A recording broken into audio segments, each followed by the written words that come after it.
안녕하세요 여러분, 이도입니다. 얼마 전에 에드워드 호퍼전이 서울시립미술관에서 열려서 저는 당일에 갔는데 거기서 영감님이 모셔가지고 오늘은 전시의 후기랑 간만에 믿음사 세문집 책 추천 영상을 만들어 왔습니다.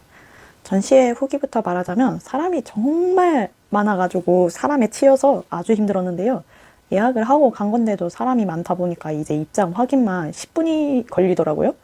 예매는 한 30분 간격인데 이제 20분 만에 전시 구경하기는 빡세니까 내부에 사람이 점점 모여지는 그런 형태였어요. 순서는 또 2층, 3층, 1층 순서라서 이제 왔다 갔다 운동도 되고 1층에서는 사진만 촬영이 가능하고 2층, 3층은 사진 촬영이 다 불가능한 걸로 알고 있는데 이제 팜플릿 보면서 구경을 하면 됩니다. 은근 요긴했어요, 팜플릿이. 그리고 사람 없는 곳 먼저 봐도 저는 무방하다고 생각하는데 포토존은 좀 별로 관심이 없어서 안 갔고 전시 위주로만 봤는데 확실히 아무리 자신만의 화풍이 있어도 화가는 화가인지라 다른 스타일의 그림들이 있거든요. 그거 보는 재미가 있었습니다. 되게 흥미로웠고 또 호퍼의 그림 자체가 되게 색채가 너무 남다르잖아요. 그래가지고 진짜 시간 나실 때 가보시는 걸 정말 추천합니다. 근데 설명하는 글씨가 너무 작아요. 일부러 작게 만들었나 싶을 정도로 작습니다. 물론 설명 없이 그림만 보는 분들에게는 큰 상관이 없겠지만 되게 사람들이 옹기종기 모여있어서 괜히 한번 읽어봐야 할 것 같은 그런 느낌이 들었어요. 굿즈는 생각보다 이것저것 특이한 게 많았고 선물로 주기 좋아 보이는 것도 많았는데 저는 포스터를 선택했습니다. 황혼의 집이라는 제목을 가진 그림인데 초록색을 좀 잘 쓴 것 같아서 여름이랑 잘 어울릴 것 같아 만족하고요. 굿즈를 거기서 구매해도 좋지만 금호문고에서 짜잘한 건 판매하고 있습니다. 좀 대형 포스터 이런 것만 현장에서 판매하는 것 같아요. 현대인의 고독감을 잘 표현하는 작가로 알려진 에드워드 호퍼의 그림을 보면 확실히 고독함도 느껴지지만 뭐랄까 낭만도 환멸도 느껴지는 것 같아요. 보면 되게 낭만적이기도 한데 모요하게 막 공허해 보이고 고독해 보이는 게 되게 환멸스럽다 이런 느낌도 좀 받았습니다. 그리고 신기한 게 믿음사 세문집에서 에드워드 호퍼의 그림을 표지 삼은 그런 책들 내용 대부분이 낭만적이면서 환멸스럽고 고독해 보이는 그런 내용의 주라서 이번엔 좀 호불호 세게 갈릴 것 같아요. 하나씩 소개를 해보자면 첫 번째는 스코피츠 제럴드의 단편선 1입니다. 이 표지 그림은 293호 열차의 객실이란 제목을 가지고 있는데 열차 안에 여자는 책을 읽고 있고 밖에는 노을이 지고 있고 전체적인 느낌은 좀 초록빛인데 옷은 또 검게 몸의 대부분을 가리고 있고 이제 모자에 챙도 있어서 약간 자신의 바운더리를 지키겠다. 나는 나의 독서에 집중하겠다. 이런 느낌이 들죠. 일단 스코피츠 제럴드는 단편을 100개가 넘게 정도 썼다는데 이 책은 9개의 단편이 실려 있습니다. 단편들 읽어보면 정말 도입부 장인이에요. 좋아하는 도입부는 부잣집 아이라는 단편인데 한번 읽어보자면 한 개인에 대해 생각하다 보면 자신도 모르게 하나의 유형을 만들어내고 있다는 것을 깨닫게 된다. 한편 어떤 유형을 먼저 생각하면 그야말로 아무것도 만들어내지 못한다는 것을 알게 된다. 그것은 우리 모두가 유별난 괴짜이기 때문이다. 얼굴의 생김새나 말투의 배우에 사람들이 알아주기를 바라거나 아니면 우리 스스로 알고 있다고 생각하는 모습보다 더 유별난 면을 지니고 있기 때문인 것이다. 자기 자신을 평범하고 정직하며 개방적인 사람이라고 소개하는 사람들을 만날 때마다 나는 그가 뭔가 분명하고도 어쩌면 아주 끔찍한 비정상적인 점을 가지고 있는 나머지 그것을 감추려고 하고 있다는 확신이 든다. 그러니까 평범하다, 정직하다, 개방적이다 하는 단어는 말하자면 범죄 은닉을 생각나게 해주는 그의 방법인 셈이다. 라는 문단으로 시작하거든요. 그냥 한마디로 이 세상에 같은 유형 없고 각자 뭔가 유별난 점이 있는데 아니 난 그런 거 없어. 정말 지극히 평범해. 이런 사람은 사실 D가 그릴 수 있다. 뭐 이런 걸 우아하게 표현한 거잖아요.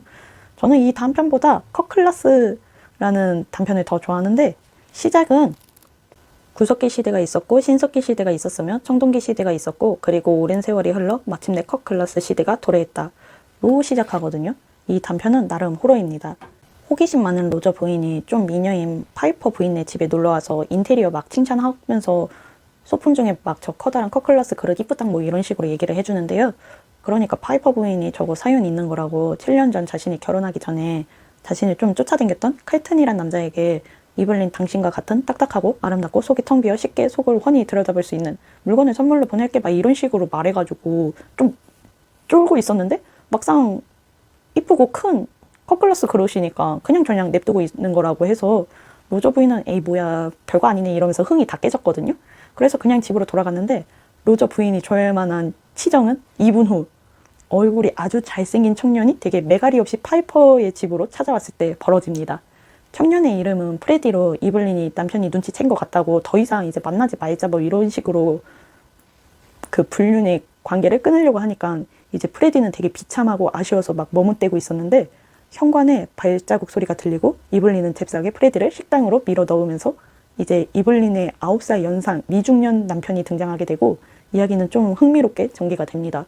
약간 미녀는 괴로워를 스스로 자청하는 이블린이라서 꽤나 결말이 예측 가능할 수는 있지만 되게 글빨이 좋아서 그런가 재밌었습니다.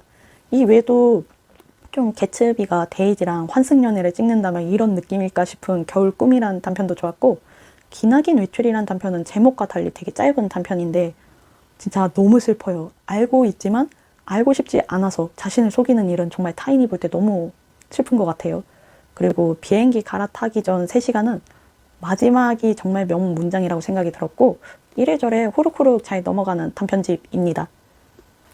이어서 스콧 피츠제럴드 단편선 2번째도 같이 소개하자면 요 표지는 뉴욕의 방이라는 제목을 가지고 있는데 보면 서로 같이 있지만 각자의 시간을 보냅니다. 남자는 신문을 읽고 있고 여자는 피아노를 건드리고 있는. 근데 자세도 그렇고 뭐라고 해야 하지? 의상까지 이렇게 갇혀 있다 보니까 이게 집 아닌데 누가 드레스 입고 정장에 넥타이까지 차려입냐고요. 겉으로 보여지는 그런 것만 했을 때 완벽해 보여도 막상 서로가 서로를 바라보지 않아서 되게 공허해 보이는 그런 느낌의 그림입니다. 그리고 특이한 게 이 단편집은 6개가 있지만 1편보다 좀 비싸요. 이유는 좀 더 유명하고 재밌는 게 많아서인가 잘 모르겠네요. 영화가 유명한 그 벤저민 버튼의 기이한 사건도 수록되어 있는데 이 단편집에서 가장 좋았던 건 해변의 해적입니다. 도입부를 읽어보자면 이 황당한 이야기는 푸른 꿈과 같고 파란 실크 스타킹처럼 다채로운 바다에서 어린아이의 동공처럼 푸르른 하늘 아래에서 시작된다.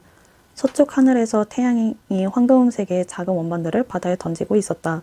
눈을 부릅뜨고 응시해보면 그 원반들이 파도의 꼭대기를 연달아 뛰어넘다가 황금색 동전의 널찍한 가장자리에 합류하는 모습도 볼 수 있을 터이었다.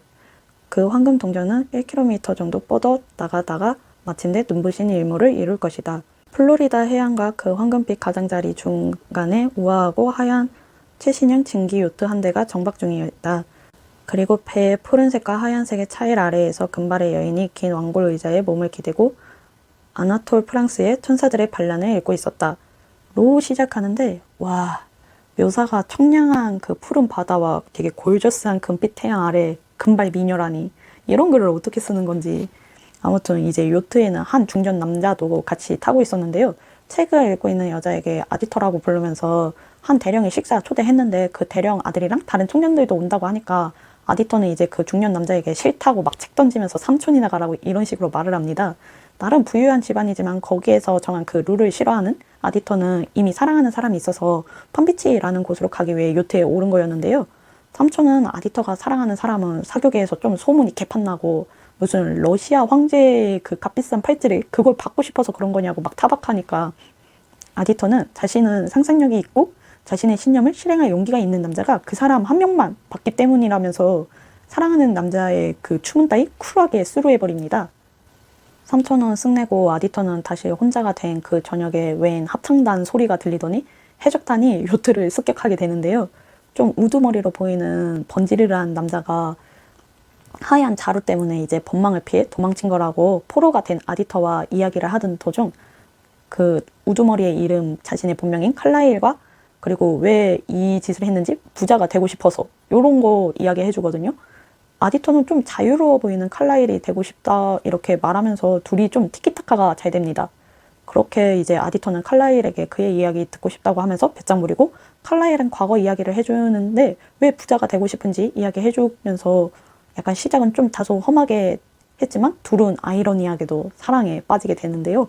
그 과정들이 단편이지만 역시 미국을 대표하는 작가인 만큼 되게 재미나게 전개돼서 좋았고 글을 읽는데 좀 영상이 그려진다고 할 정도로 묘사도 좋고 감정선도 좋고 게다가 흔한 해피엔딩입니다. 그래서 피츠제럴드 찍먹해보고 싶은 분들한테 저는 이 단편을 추천하고 싶고요. 세 번째는 우리 피츠제로이드의 대표작 위대한 개츠비입니다. 표지는 간이 식당이라는 제목을 가졌는데 보면 여자 혼자 나름 화려하게 입고 이제 음료를 마시려고 하지만 밖에는 좀 깜깜하고 혼자 뭐 마실래야 마실 수 있지만 테이블에는 컵 말고는 되게 썰렁하게 그지 없어가지고 공허함도 느껴지게 되는데요. 하필 의상이 또 초록색이라서 약간 개츠비가 그토록 원하던 초록불빛의 그녀 데이지가 생각나기도 합니다. 이미 이 책을 한번 사랑과 신분 관점에서 소개를 했는데 종합적으로 이야기하자면 1920년대 뉴욕의 부유층 사회를 배경으로 되게 철저한 현실주의적인 그런 작품입니다. 개츠비 이야기 통해서 뭐 미국 사회의 세태랑 이제 인간의 허무함을 보여주는데 사회의 부조리와 그 인간의 공허함에 대해 생각해 볼 수 있어요. 약간 사는 것에 있어서 꿈이라는 게 얼마나 소중한지, 그 꿈을 이루기 위해 노력해서 이제 성취를 하면 그 공허함이란 게 얼마나 큰지, 왜 가지고 있는 것에 만족 못하고 가지고 있지 않는 것을 탐내게 되는지 몇 번을 재독해도 되게 한 사람 마음을 알기란 참 어려운 것 같아요. 어느 날은 단순히 개츠비가 정말 순수하게 데이지를 사랑해서 이미 과거가 지났음에도 다시 과거로 돌이키려고 하는 건지, 또 어느 날은 과거 자신을 위해서 이제 사랑이 아닌 집념으로 과거를 돌이키려고 하는 건지, 읽을수록 개츠비의 시점이 아닌 제3자, 우리 독자랑 별반 다르지 않는 인물 닉의 시점으로 전개가 되다 보니 이런 점이 좀 이 책을 계속해서 생각나게 하는 것 같아요. 개츠비 없는 데이지는 표지 속 여자처럼 공허할까 싶기도 하고, 그런데 읽다 보면 약간 컵글라스의 이블린 같이 그냥 과거에 이랬던 적이 있지 하고 넘어가는 그 상류층 오만한 느낌? 이런 점에서 약간 피츠제로이드는 정말 낭만과 환멸에 대해 글을 잘 쓰는 것 같아요. 네 번째는 유진 오닐의 밤으로의 긴 여로입니다. 이 책의 그림은 밤의 창문들이란 제목이 있는데 이 그림은 정말 약간 뭔가 은밀하게 지켜보는 느낌이 강하잖아요. 그림 속 여기 여자는 되게 무방비하게 자신이 할 일 하려고 하는데 약간 아슬해 보이는 느낌도 있고 이제 창문이 활짝 열린 걸 모르는 상태, 그래서 자신의 치부를 남에게 보여주는 듯한 그런 느낌을 주는데 기가 막히게 이 책은 작가 자신의 치부라고 할 수 있는 가정사를 반영한 이야기입니다. 사실 이 책은 아주 예전에 한번 읽었을 때 너무 기분이 안 좋아서 별로라고 생각한 책이거든요. 좀 마약 이야기 나오고 가족끼리 서로 싸우고 그때는 되게 공감이 안 됐어요. 근데 이제 최근에 다시 호퍼 전시해보고 왜 이 호퍼의 그림이 표지로 되어 있을까 이런 궁금증에 다시 한번 그냥 펼쳐 읽어봤는데 저도 좀 늙은 건가? 약간 가족에게 환멸을 느끼게 된 건가? 이런 느낌? 약간 전과 다른 느낌을 받았거든요. 앞부분에 인물들이랑 배경을 알려주는데 타이런 일가가 주연이고 이제 배경은 그들의 여름 별장으로 장소는 같은데 시간만 다릅니다. 즉 하루 만에 벌어지는 일들인데 총 3막으로 되어 있고 1막에서 타이런 일가의 여름 별장을 막 소개해 주거든요. 정말 거기 응접실에 별별 대문호들이 책이 한가득한 그런 곳에서 한때 인기 배우였던 미중년 제임스 타이론과 그의 고상하고 순수한 아내 메리가 등장합니다. 둘 다 서로 약간 서로를 위해 보이는 그런 어느 중년 부부처럼 보이는데 이들에게 아들 둘이 있어요. 첫째 제이미는 아빠 닮아서 좀 존잘인데 방탕하고 호쾌한 성격이고, 둘째 에드먼트는 늑둥인데 엄마를 많이 닮았고 신경 과민에 아프기까지 한 그런 상태입니다. 이 네 명은 서로 사랑하고 위하는 건 알겠는데 모이면 싸움이 납니다. 아빠의 잔소리나 엄마의 과보 등 뭔가 서로 사랑하지만 서로 용납 안 되는 부분들, 가령 아빠는 돈을 좀 구두쇠처럼 아껴 쓰기에 엄마가 아플 때 돌팔이에게 검진 받게 해가지고 치료하다가 엄마가 마약 중독이 되었다던가, 아니면 뭐 첫째 아들은 지원을 해도 되게 흥청망청 놀면서 나태하거나 좀 서로 되게 싫어하는 점을 막 고쳤으면 하는 점이 있지만 이제 그 피드백을 받지 않죠. 약간 환멸이 나면서도 서로 믿고 싶어 하는데 이 점이 파국으로 가기 바로 코앞인 그런 내용이거든요.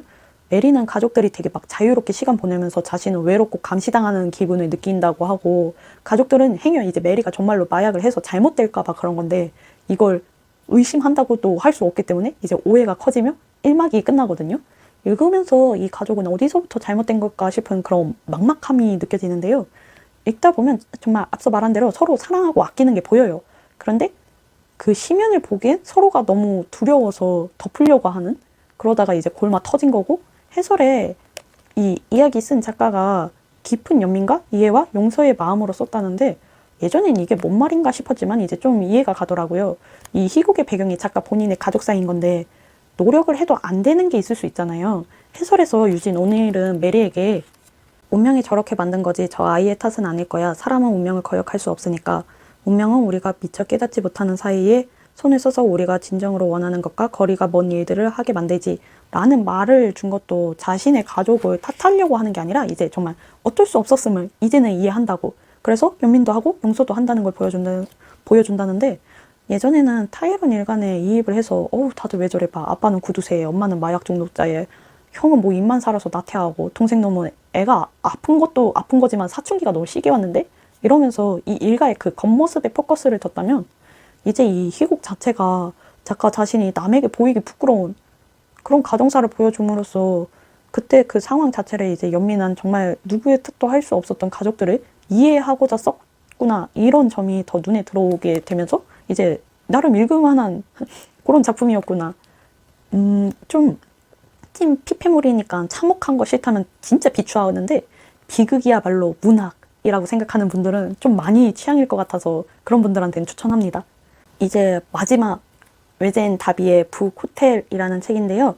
이 표지는 철길 옆에 호텔이란 제목으로 여자는 편한 차림으로 책을 보고 있고 남자는 창밖을 보고 있습니다. 어느 중년 부부가 이제 호텔 싸게 사가지고 경영을 하는데 나름 처음엔 되게 낭만적이었어요. 오는 사람들도 다양한 소시민들이 와가지고 삼삼하게 이야기는 전개되는데 이 호텔을 이용하는 사람들 시점으로 에피소드가 자르륵 펼쳐지거든요. 뭐 그중에 순진한 아가씨 꼬신 남자도 있고 아내 뺏긴 경찰도 나오고 나름 막 희망을 품고 하려다가 실패하는 그런 사람들 나오고 뭐 파리 변두리에서 좀 근근히 생활하는 그런 서민들 이야기거든요. 근데 저도 약간 지금 남밑에서 일하는 서민 입장으로서 공감되는 부분도 있고 군중 속에서 고독하면 현대인의 필수 덕목 수준이잖아요. 그런 거 잘 보여주는 소설입니다. 즉 재미와 유흥 쪽은 아닌 약간 다큐 보는 느낌의 세문집이라고 해야 하나? 좀 기억나는 에피소드 중에서 르네라는 아가씨가 있는데 이 아가씨는 좀 파리 오기 전에 되게 그냥 순박 그 자체였거든요. 사랑도 좀 하필 바람둥이 그런 카사노바 같은 트리모를 사랑하는데 이게 약간 모성적으로 트리모가 다른 여자랑 살고 있을 것 같다 뭐 이렇게 생각을 해도 그가 좀 나약하고 혼자 살 인간이 아닌 거 알면서도 질투랑 막 증오 이런 게 아니라 오히려 자신이 파리로 오도록 기회를 준 사람이라 고마움을 느낀다 뭐 이런 부분도 기억이 남고 약간 이런 생각을 하는 매갈이 없는 르네를 남자들이 막 좀 막대했는데 이를 동정한 게 주인 아주머니인 루이즈가 막 이제 르네 보호해 주려고 하는 이런 거 기억이 남고요. 그리고 일하기 전에 이제 커피 한 잔으로 카페인 충전하거나 뭐 일 끝나고 개운하게 술 한 잔 하는 거 섬섬하게 다 공감이 되기도 하고 여러모로 되게 머리에 아무 생각 없고 그냥 활자 쑥 읽다가 잠들고 싶다 할 때 읽기 좋은 그런 책입니다. 이렇게 오늘 믿음사 세문집에서 에드워드 호퍼의 그림을 표지로 삼은 책들을 한번 소개해봤는데 낭만과 환멸을 찾는다면 요 피츠 제럴드의 책을 환멸과 고독함을 찾는다면 유진 오닐이랑 외젠다비의 글들을 추천하고요.